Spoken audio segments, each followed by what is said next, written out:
Glory be! Today, I feel like a real YouTuber because I'm doing a video that was suggested by one of you! That's right, Evie the Launcher here suggested that I rank each and every song in Laufey's new album A Matter of Time. But Laufey wasn't the only person that dropped an absolute banger of an album in August. We actually had two other very good albums that were also dropped. Wishbone by Conan Cray and I Barely Knew Her by Sombr. Three albums that I'll honestly take any excuse to listen to once again. So Evie, I'm gonna do you one better. Instead of ranking one album, how about I rank all three? Well, not the album, the actual songs in the album.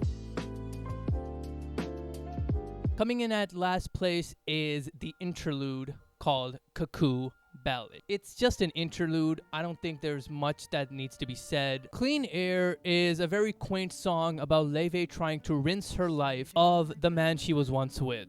No more love in her heart and no more memories. Clockwork is a solid start to the album and it feels very Disney. But that's the Laufey trademark. The song feels like Snow White can hit a very clean Dougie to it, and Jesus is her voice just so good to listen to. Mr. Electric is a very powerful song about Laufey telling someone to go fuck themselves in a very acoustic way. And my dyslexic ass, up until I made this script, read this title as Mr. Electric. So, Carousel is a song that I actually like a lot. It's very reminiscent of old Laufey, but I think that's the problem because this album feels so separated from what she's already made that a song like this has no real place. I guess this is just a little trinket dropped in for anyone that fell in love with her original stuff. A special thing about this song is that Laufey starts singing in her native tongue, Icelandic, which is where she's from.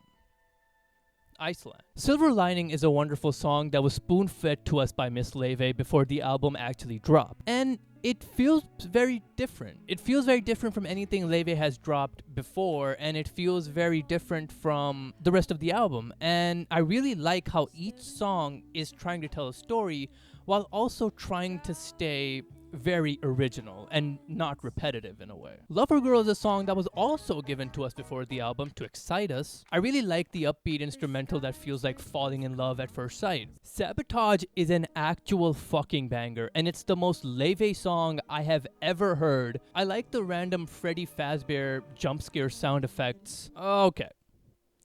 I actually really like this song. It feels very Taylor Swifty. I don't know how to describe it, but I got a lot of vibes from the few Taylor Swift songs that I've actually heard. Laufey has said that Taylor Swift is one of her inspirations, so I understand where this inspiration is coming from. Now, I really like Snow White, but it's a very bold choice to put this song right after Lover Girl, because Snow White is a song about her doubting herself and pointing out a lot of her insecurities. So it's a very sudden shift from Lover Girl where she's just expressing her love to someone that she just met. But I think the song is super relatable at points. You know, it doesn't matter how popular or famous you get. The insecurities and the problems that were pointed out about you when you were a child still stick with you. This is a banger. Before the album came out, this was my favorite song that Laufey had dropped to that point because this song is so unlike her. It's very poppy. It feels very Olivia Rodrigo-esque. And I really like that, personally. And I was kind of hoping the entire album would follow this instrumental beat. And it kind of did to an extent, but also it felt very, like I said, different. Each song felt very different from one another. This is a very heart-wrenching song that has a little bit of a twist to it. You see, this isn't a song that Laufey writes to someone that she has just fallen in love with. This is a song from the male POV to who I'm assuming is Laufey. I feel like a lot of people would relate to this being too little, too late to someone. No matter how much you give someone, it always feels like you could have given them more. But it's never enough, because if the person never liked you in the first place, you need Jesus' miracle to have them like you again. So my advice is to move on and find someone else. This is my favorite song in the entire album. Not because of anything special. It's not like the most groundbreaking song from Laufey that I've ever heard in my life, but purely for the fact that it is such an emotional song, and I will admit, I cried. I'm man enough to admit that. Are you? With themes of the person she loves having problems with letting people in. And Laufey is very tired of being the villain because she wanted to love this person and she wanted to be loved by this person. So I think this song is very heavy, very relatable from both ends, and that's why it's at the #1 spot. Rev up those tissues because we're about to cry.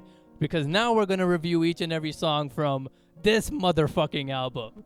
Ha! You son of a bitch. At last place, I have Class Clown. This song feels very old Conan, and I'm talking like the Kid Crow version of Conan. And this wouldn't be this low, but I feel like this album has many other good songs to offer. It's actually a really sad song, but if you want to listen to something sad, just listen to Super Ache. Like, that album is just fucking heartbreaking. So that's why it's last. I like this song because of the chorus, but I think that there are definitely better songs than this one. But if you like this song, more power to you. I really like this new album, and this song sort of made me wonder something very strange that I will get to in just a second. But ever since Found Heaven, Conan Cray has been experimenting so much, and again, this song is proof of how much he has grown as an artist, talking about how he doesn't want the person that he once loved to move on, because who does? You say that shit, but you don't mean it. You don't want them to move on. You want them to suffer just as long as you're suffering. And the bridge on this song is just so fucking good. Now, Nauseous, I like, and I actually don't know why, because it feels very chill, but unlike Class Clown, it doesn't feel out of place in this album. It feels like it belongs here. Because this album really follows a theme of Conan and the person he loved. And Class Clown feels very out of place because then he starts talking about childhood and, you know, his family and stuff, which isn't bad, but we've heard it. So this is a really good song to end the album on. It would definitely be higher if there weren't absolute bangers on this album, but I like the placement right here. This is a song that I expected a lot of the other songs on this album to follow, and it does not disappoint at all. Conan gave this song to us before the album dropped, just so that we can get a little taste of what the album actually feels like. It starts off smooth, and then Conan absolutely fucking killing you with the best instrumental you've ever heard in your life. Connell is yet another quaint song that honestly hurts a lot to listen to, but it really picks up at the end. Yeah, You Remind Me How Good It Feels to Hurt has to be the top 3 lyrics of all time. And I love how the song ends. The chorus is so powerful. This is a beautiful song that talks about, even though they're so far apart and have no intentions of ever meeting up, Conan will find any reason to wish for them to be together once again when the clock strikes 11:11, or if there's a wishbone or a 4-leaf clover. Because it's easy to think about the bad of a relationship once it's ended, but need you forget?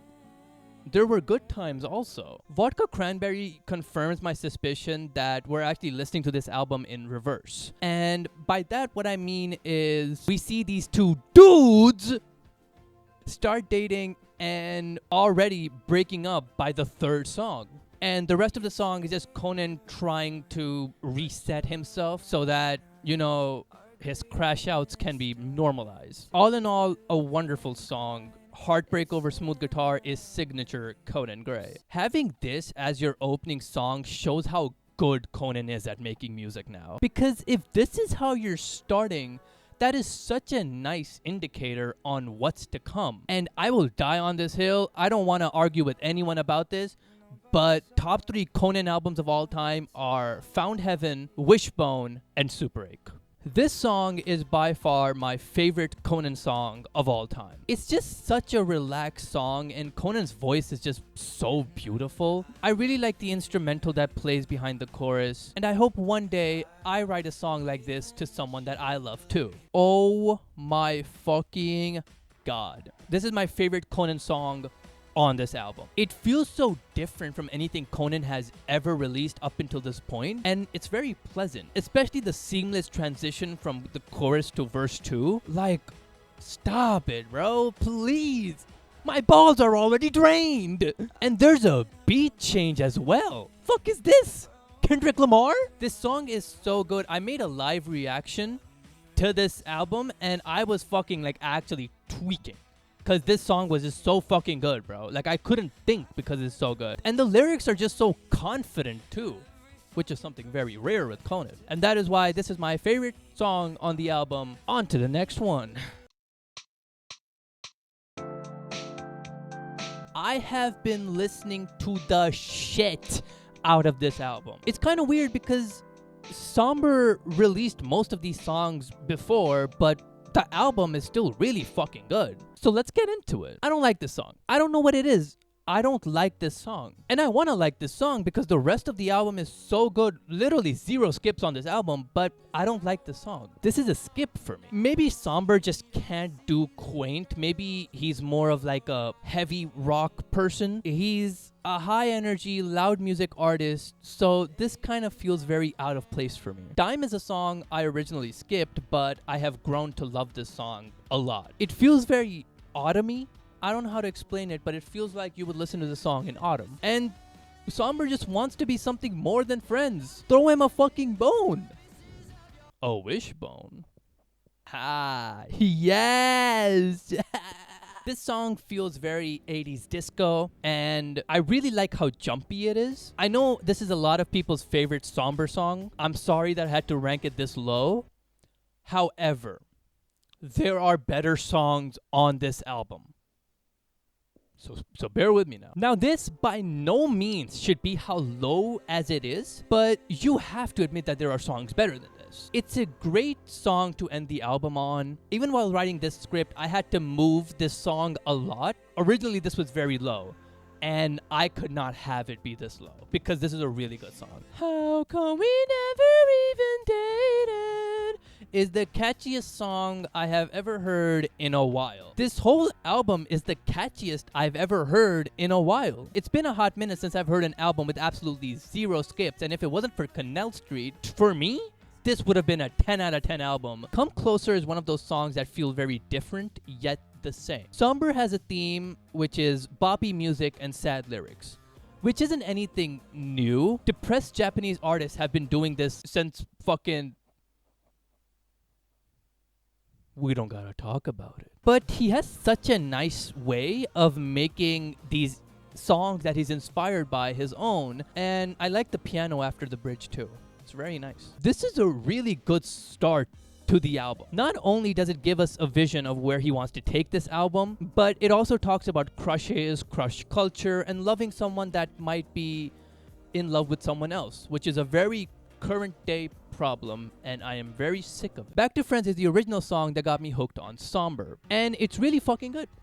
I especially like the bridge part of this song too. On so tight while you let go is such a good line. It's such a good fucking line. Undressed also feels very old-timey with new-timey lyrics. He wants this person that has someone else, and he's tired of kissing other people pretending that it's her. I understand the message that starting new relationships can be kind of hard because you have to present yourself all over again. And I like the bridge of this too. Sombr just understands how to do bridges. Like, I can't stop glazing how good he does a bridge. But alas, there's only one song that can be number 1, and for me, it's I Wish I Knew How to Quit You. This song I like a lot. It just feels so good to listen to with the lyrics and the vocals and the instrumental. Something I'll give Sombr is that he understands instruments really well. Not only that, but he understands what a good bridge is, a good transition, and he never misses on a bridge. And that is why this is my favorite song on the entire album. Transgender. And that's my list. Did you love it? Did you hate it? Let's have a debate. Let's have a debate in the comments. You can tell me to